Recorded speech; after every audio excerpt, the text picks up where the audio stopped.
It is said that even the most knowledgeable guru cannot actually make one experience the divine Brahman. Yet, the need for a guru is emphasized for spiritual guidance. It is also said that for the true seeker, the guru finds the disciple and not the other way around. The definition of a true seeker may not fully apply to many like me, however. Yet it is exactly such people that perhaps need help the most. How would one know it is time? How would one recognize the guru? How should one seek a guru out? If one moves forward to choose a guru, then doesn't one automatically pre-select a particular path? Guru is very important in spiritual life, especially in the Indian traditions. One reason is these are knowledge traditions, and knowledge always requires a teacher. In fact, one of the ways in which we conceive of God or Brahman in Hinduism is as the Adi Guru, the first Guru, the Guru of Gurus. And in fact, the famous Guru Stotram is there, Guru Brahma, Guru Vishnu, Guru Devo Maheshwara, Guru Reva Param Brahma, Tasmai Shri Gurave Namaha. Now, whom should you select as a guru? Really speaking, guru is selected for you already. That's what we hear from our tradition. But certain criteria are mentioned in our in the Vedantic texts in the Upanishads. Shrotriya Brahmanishta Akamahata. One is, the person must be well versed in the tradition. Which tradition? In Vedanta, we will say Vedantic tradition. Must be well learned in the Upanishads, Gita, in the Brahma Sutras, in Vedantic texts, and must have the ability to transfer this knowledge. But it need not be limited to the Vedantic tradition. Whatever tradition, the guru should represent some tradition. There's a lot of discussion about this. Why can't a person who has realized the truth, a person who is illumined, does not belong to any particular tradition? Why can't such a person be my guru? Well, can be, but really it's very difficult to know who is illumined and who is not. And therefore, when you go out, say for example, you go out to a store to buy something, you would rather buy, say, a computer or anything, a stove or a piece of equipment which has the brand, an accepted brand, an Apple or something like that, which people trust and which people believe and which has delivered the goods again and again. So there is some quality control. You know that when it comes from this particular brand, there is some assurance of quality. If you're going to buy a computer, for example, you go to the shop and you buy a computer. But if you see a guy standing outside the store and saying, hey, come here. I made this computer in my garage, and it's better than any computer you'll get in that store. Now, mind you, he may be right. He just may be right. Who knows? But he may not be right also. And you have only that much money to spend.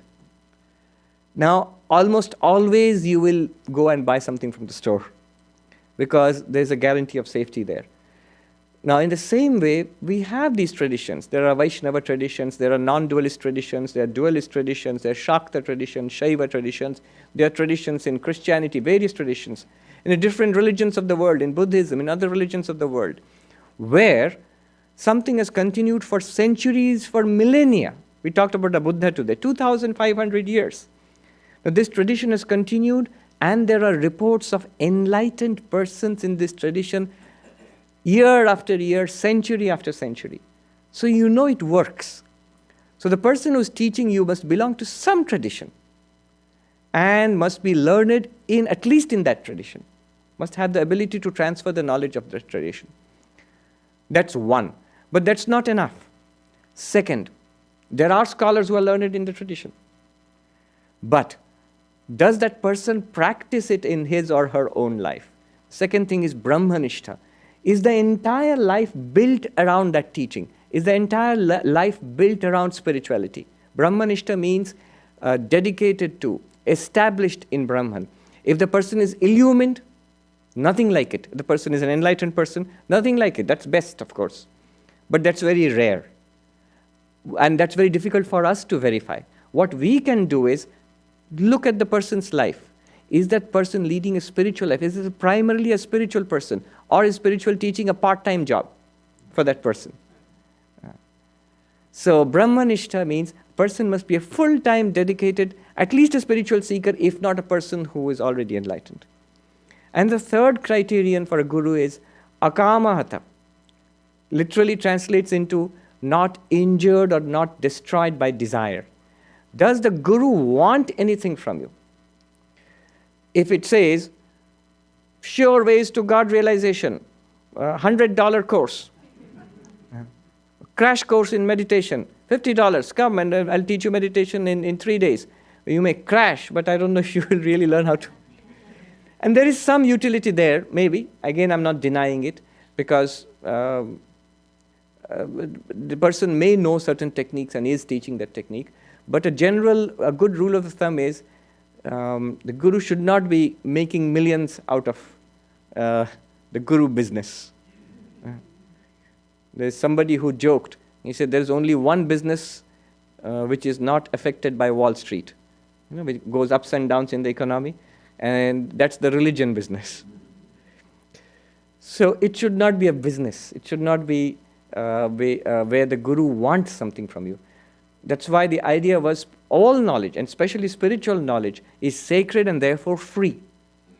In the traditional ashrams in India, the guru would actually support the disciples staying in the ashram.